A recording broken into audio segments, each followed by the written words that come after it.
Hey everybody, we've got masks this week. This one's already been painted, somewhat. I'll probably do some more on it. But as you can see here, there's several layers of newspaper. We'll go over how to apply those newspaper strips here in a little bit. For now, I want to show you another construction style that we can use, which is cardboard. You put a mouth here. This is just to show, close up of that nose. From behind you can kind of tell what I did, although it's a lot of advanced techniques. But all you really need to know for this construction style is that you can use little cardboard pieces. And you can make them talk like walkie-talkies. You can pick either method 1 or method 2, one being the paper mache or one being the cardboard construction. So here's not a mask, obviously, but a little cardboard bird that I made. Now this is not corrugated cardboard. This is like a cardboard box, like you maybe cereal or something like a cereal box or something. But in fact, I'll give you 10 points.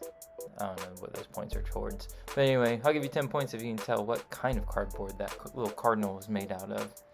But what I really want to show you right now is this type of cardboard, the corrugated cardboard.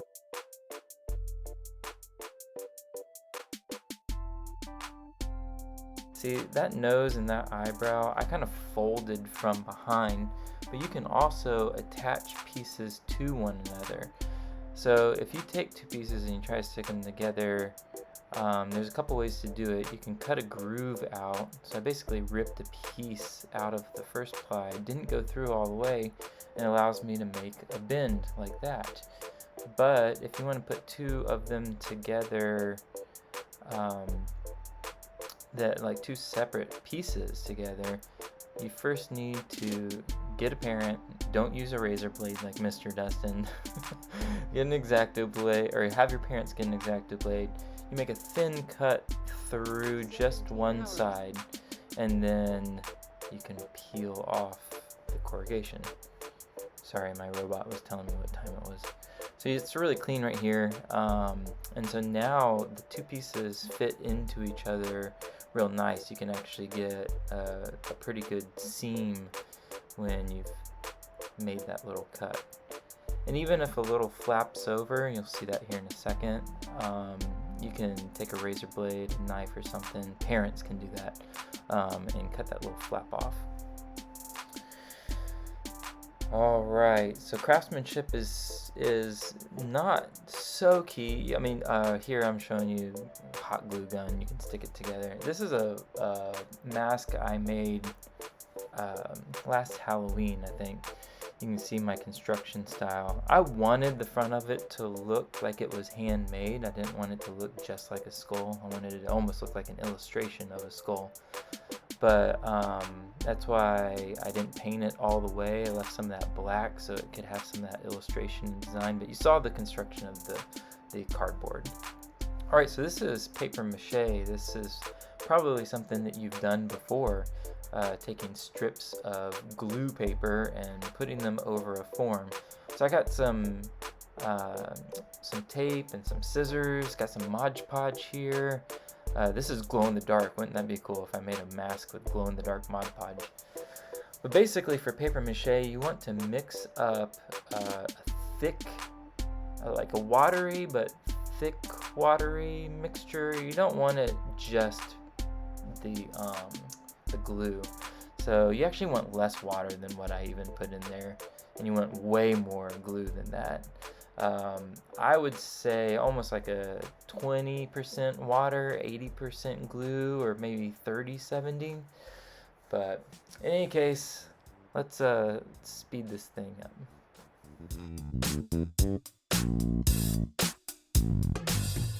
As you can see here, I'm just kind of rolling the newspaper in on itself, and here I'm lightly, like kind of loosely crumpling some newspaper to stick it inside of there, just to give it some filler, make it more like a dome.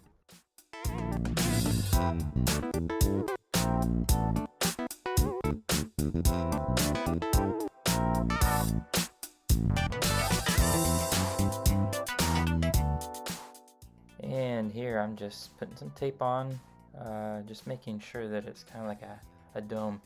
You don't even really have to use newspaper like this as your form. You could use a bowl as a form.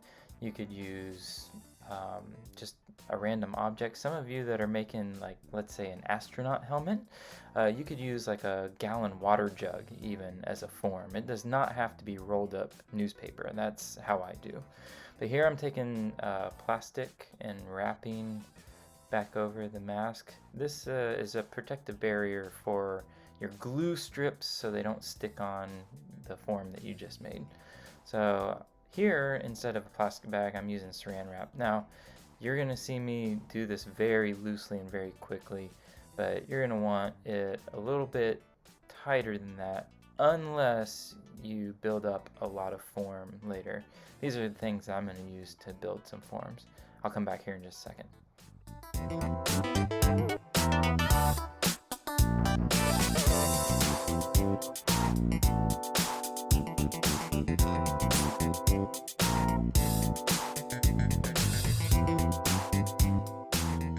I'm just taking off the saran wrap here so that I can put the form pieces underneath it. So I'm kind of trying to figure out a nose and some eyebrows and cheekbones, and I thought the corrugation sort of looked like a mustache, so you'll see me do that here. So I'm just building up some shapes. Don't be a perfectionist here. You're gonna lose a lot of this detail anyway, unless you're really good at wrapping the saran wrap around it real tight. Or you can figure out a different way to protect your form from the glue strips. But yeah, so don't be too particular in this stage. You're just making lumps and bumps for the paper mache to drape over.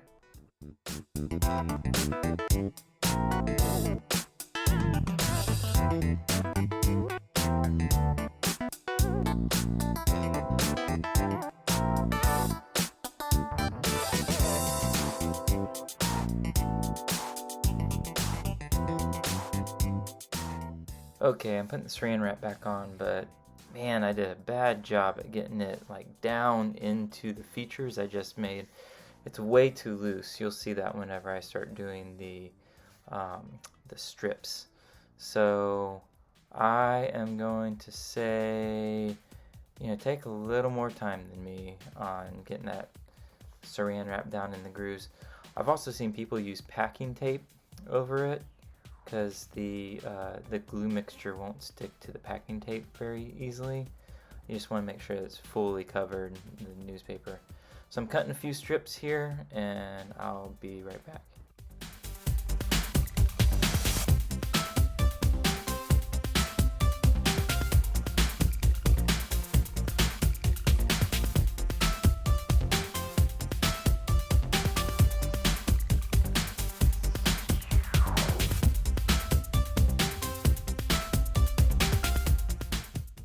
Noticed almost every single time I put a strip into the glue mixture, I'm also trying to get all of the liquid off.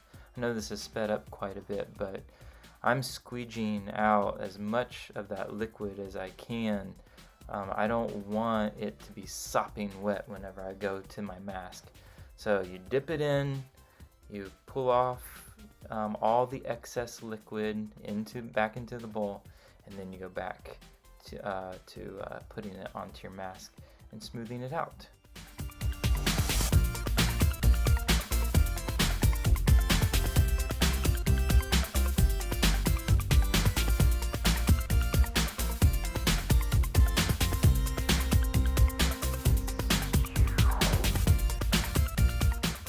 Okay, this is about it for the first layer. So I just wanted to say I didn't do much of a recap. The first thing we did in class was some negative space drawing, and then we started on this mask design. So this week for homework, you're going to want to continue working on your design, make your form. You may not get to the paper mache part. We will work on that in class, but you will need to transport this to and from class. My suggestion is maybe line a cardboard box that's big enough to hold your mask and line it with some saran wrap or some plastic or plastic bag, something like that, just so that even if it's wet and gooey and gross, it can transport inside of a box and be set very nicely into your parents' vehicle without getting everything a mess. So what else for homework? I would like for you to send me a picture of your t-shirt. If you don't want your face showing, that's fine, as long as I can just see your design on the t-shirt. You can be holding your t-shirt up, or you can be wearing it. Doesn't matter to me. So those will quite possibly go on to the ClassSource Facebook page, so just be aware of that. And I'll talk more about all the homework stuff in a second video. They'll be coming shortly. And if you haven't shown me your still life, your Q1 final, show me that. Alright guys, stay tuned for another video from me soon.